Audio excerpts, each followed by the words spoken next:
Hello everybody, आज का हमारा टॉपिक है relation between torque, moment of inertia and angular acceleration. तो हमें तीनों क्वांटिटीज़ के बीच में रिलेशनशिप फाइंड आउट करनी है। तो टॉर्क क्या होता है, आपको पता है कि अगर हम किसी भी बॉडी के ऊपर फोर्स लगाते हैं उसमें टर्निंग इफेक्ट प्रोड्यूस करते हैं। एक पॉइंट पे हम उसे घूमने के लिए फ्री कर देते हैं और दूसरे पॉइंट पे हम फोर्स लगा के उसे घुमाते हैं उस पॉइंट के अबाउट या उस एक्सिस के अबाउट, तो इसे हम टॉर्क बोलते हैं। इसे टाउ से डिनोट करते हैं और टॉर्क जो होता है वो फोर्स मल्टीप्लाई परपेंडिकुलर डिस्टेंस होता है। हिंदी में इसे बोलते हैं बल आघूर्ण, टॉर्क को।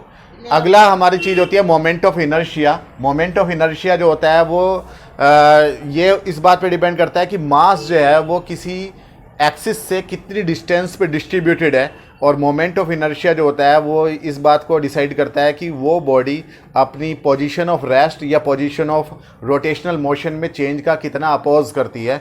ये सब टॉपिक्स हमने अपने पिछले लेक्चर्स में कर लिए हैं। अगर आपने वो लेक्चर्स नहीं देखे हैं तो आप क्लास 11th की प्लेलिस्ट में जाके वो लेक्चर्स देख सकते हैं। तो मोमेंट ऑफ इनर्शिया का जो फॉर्मूला होता है आई इज इक्वल टू होता है sigma M R square, where m is mass of particle, r is distance of this particle from axis of rotation। तो बहुत सारे पार्टिकल्स हैं तो सिग्मा लग जाता है, ये सब हम पहले डिस्कस कर चुके हैं। एंगुलर एक्सीलरेशन, अगर कोई बॉडी है उसे हम रोटेट करा रहे हैं तो उसके अंदर उसकी स्पीड में चेंज हो रहा है, एंगुलर वेलोसिटी में चेंज हो रहा है, यानी कि ओमेगा में चेंज हो रहा है। तो rate of change of angular velocity D omega upon D T, इसी को आप बोलते हो एंगुलर एक्सीलरेशन, एल्फा। तो अल्फा को हिंदी में बोलते हैं कोणीय त्वरण, मोमेंट ऑफ इनर्शिया को हिंदी में बोलते हैं जड़त्वाघूर्ण, और इन्हीं में हमें रिलेशनशिप फाइंड आउट करनी है। तो बहुत जल्दी करके हम इसे डेरिवेशन को करेंगे, लास्ट तक आप इस वीडियो को देखें। तो हमें टॉ, आई और अल्फा में रिलेशनशिप फाइंड आउट करनी है। तो आपके पास में लेट एक ये नॉन यूनिफॉर्म बॉडी है, इसीलिए मैंने थोड़ी इरेगुलर शेप में बनाई है। ये कैसी भी शेप की हो सकती है, और इसकी ये एक एक्सिस ऑफ रोटेशन है। हमने एक मान लिया बोर्ड काट लिया और उस बोर्ड के ऊपर हमने एक कील गाड़ दी आर पार, और वो कील क्या कहलाएगी, एक्सिस ऑफ रोटेशन कहलाएगी। तो this is axis of rotation. इसी के अबाउट हम इसे टर्न कर रहे हैं और घुमा रहे हैं। तो इनिशियल एंगुलर वेलोसिटी मान लिया ओमेगा थी, जो घूमने की वेलोसिटी है वो कितनी है, ओमेगा है। और अब हमने इसके ऊपर लगा दिया फोर्स, मान लीजिए ये आपने फोर्स अप्लाई कर दिया और फोर्स की वैल्यू है वेक्टर एफ। फोर्स अप्लाई करने से क्या होगा कि इस डायरेक्शन में इसका स्पीड चेंज हो जाएगी, स्पीड बढ़ जाएगी, ओमेगा की वैल्यू इंक्रीज हो जाएगी। आपके पास में एक मान लिया फैन है और वो फैन को जैसे ही आप ऑन करते हो तो उसके ऊपर टॉर्क लगता है, फोर्स लगता है और टॉर्क लगता है, जिसकी वजह से धीरे धीरे उसके घूमने की स्पीड इंक्रीज होती चली जाती है। तो जब किसी भी बॉडी की रोटेशनल स्पीड इंक्रीज होती है तो हम बोलते हैं कि वहाँ पर एंगुलर एक्सीलरेशन है, और एंगुलर एक्सीलरेशन को हम अल्फा से डिनोट करते हैं, लीनियर एक्सीलरेशन को ए से डिनोट करते हैं और एंगुलर एक्सीलरेशन को अल्फा से डिनोट करते हैं। लीनियर में और एंगुलर में रिलेशनशिप पहले हम कर चुके हैं, ए इज इक्वल टू होता है आर अल्फा, यानी कि linear acceleration is equal to होता है रेडियस मल्टीप्लाई एंगुलर एक्सीलरेशन। तो अगर एंगुलर निकालना है तो लीनियर में रेडियस से डिवाइड कर दो, और लीनियर निकालना है तो एंगुलर एक्सीलरेशन में रेडियस से मल्टीप्लाई कर दो। तो यहाँ पे हमने फोर्स अप्लाई किया और इसकी कुछ परपेंडिकुलर डिस्टेंस भी है इस एक्सिस ऑफ रोटेशन से, तो हम टॉर्क भी डिटरमाइन कर सकते हैं। लेकिन हम ये मान रहे हैं कि ये पूरी जो बॉडी है ये डिफरेंट पार्टिकल्स से मिलकर बनी हुई है, छोटे छोटे पार्टिकल्स से मिलकर बनी हुई है, और इन पार्टिकल्स का मास कितना है, m1, m2, m3, m4, m5 and so on. Last particle का मास कितना है, mn। There are n number of particles, और इनकी इस एक्सिस ऑफ रोटेशन से डिस्टेंस कितनी है, r1, r2 परपेंडिकुलर डिस्टेंस है ये, r3 यानी कि हम ये मान सकते हैं ये r4 ये वेक्टर क्वांटिटी है, r5 और ये last particle n number of particle है, n की वैल्यू कुछ भी हो सकती है, n is a very large number. तो इसकी लास्ट वाले पार्टिकल की जो डिस्टेंस है वो कितनी है, rn है। तो हम इसका मोमेंट ऑफ इनर्शिया निकाल सकते हैं सिग्मा एम आर स्क्वायर करके, टॉर्क निकाल सकते हैं, और हर एक पार्टिकल का हम टॉर्क निकालने जा रहे हैं। यहाँ पर m1 मास के लिए भी निकालेंगे, m2 मास के लिए भी निकालेंगे, m3 के लिए भी निकालेंगे, सबको सम कर देंगे, ऐड कर देंगे, टोटल टॉर्क आ जाएगा। जो हमें रिलेशनशिप फाइंड आउट करनी है डिज़ायरेबल वो आ जाएगी, और फाइनल जो रिलेशनशिप आएगी वो आएगी tau is equal to I alpha. तो इसी चीज़ की हम डेरिवेशन करने जा रहे हैं। तो आप ये देखो कि m1 मास फर्स्ट पार्टिकल, तो उस पर टॉर्क कितना अप्लाई हुआ है, यानी कि रोटेशनल इफेक्ट कितना है। जब हमने फोर्स अप्लाई किया तो रोटेशनल इफेक्ट कितना है, तो torque on m1 mass particle, पहले पार्टिकल के ऊपर। कोई भी बॉडी होती है वो हजारों लाखों पार्टिकल से मिलकर बनती है। टॉर्क को हम डिनोट करते हैं टॉ से। फर्स्ट पार्टिकल के ऊपर देख रहे हैं टॉ 1 इज इक्वल टू हो जाएगा मास इज इक्वल टू हो जाएगा फोर्स।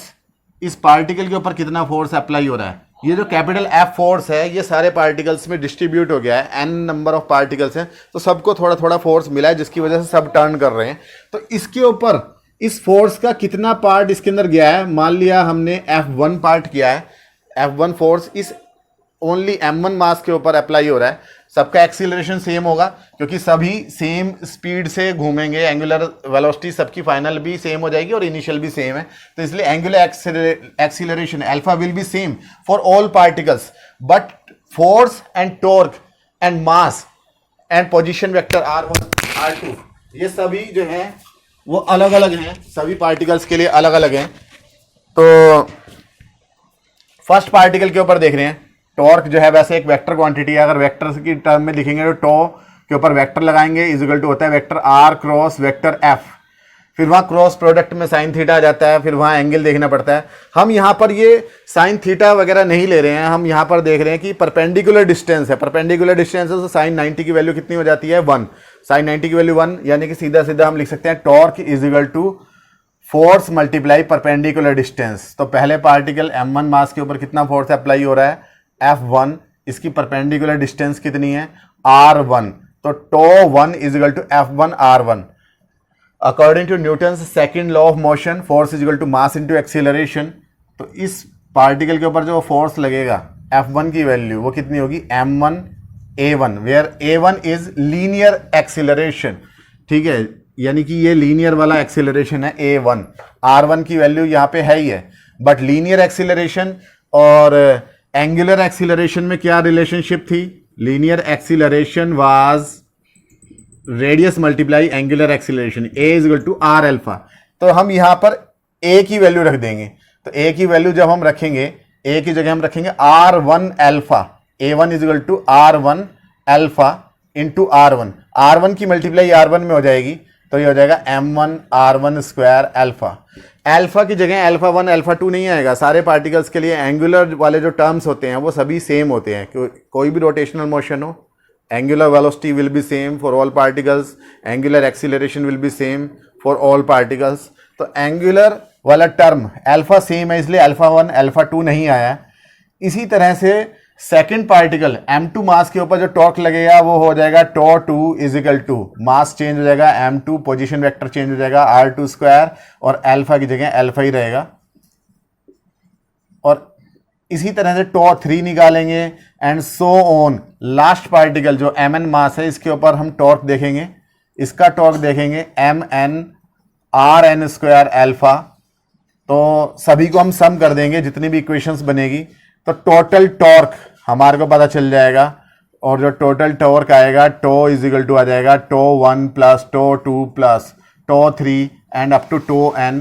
टो 1 की value m1 R1 square alpha plus m2 R2 square alpha plus up to mn Rn square alpha, और सब में से अल्फा कॉमन आ जाएगा, सिग्मा m R स्क्वायर बच जाएगा, या एक बार को ऐसे लिख लो m1 R1 square plus m2 R2 square plus up to mn Rn square और इंटू अल्फा। अल्फा कॉमन आ गया, राइट साइड में लिख लिया हमने, ये अल्फा लिख लिया यहाँ पर।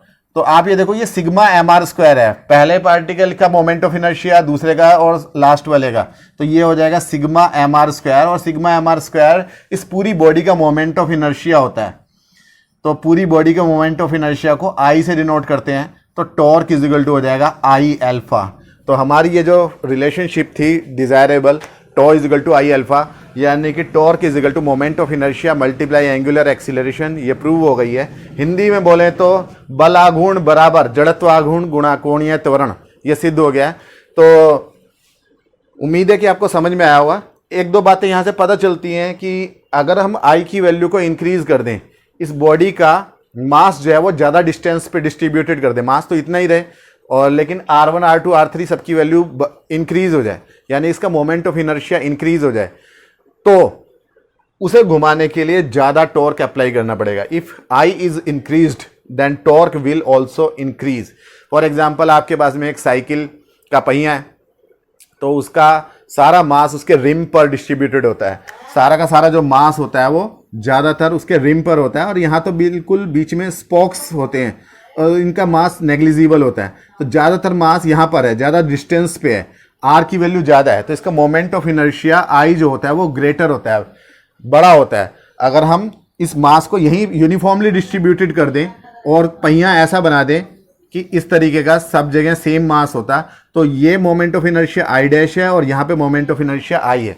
तो आई मोमेंट ऑफ इनर्शिया यानी कि ज़्यादा है तो इसे घुमाने के लिए ज़्यादा टॉर्क लगाना पड़ेगा according to the formula tau is equal to I alpha, और इसके लिए कम लगाना पड़ेगा। तो यहाँ एक बार को ज़्यादा टॉर्क तो लगाना पड़ेगा साइकिल में पहिए को घुमाने के लिए, लेकिन अगर एक बार ये घूम जाएगा तो बहुत ज़्यादा देर तक ये घूमता ही रहेगा, ठीक है, क्योंकि ये क्या है, मोमेंट ऑफ इनर्शिया, यानी कि या तो ये रेस्ट में ही रहेगा, पहिया है या कोई भी बॉडी है, या फिर लगातार यूनिफॉर्मली घूमता रहेगा। तो मोमेंट ऑफ इनर्शिया ज़्यादा होने से ज़्यादा टॉर्क तो लगाना पड़ता है, लेकिन वो ज़्यादा देर तक घूमता भी है। तो उम्मीद है कि आपको समझ में आया होगा। मिलते हैं अपनी नेक्स्ट वीडियो में, तब तक के लिए थैंक यू।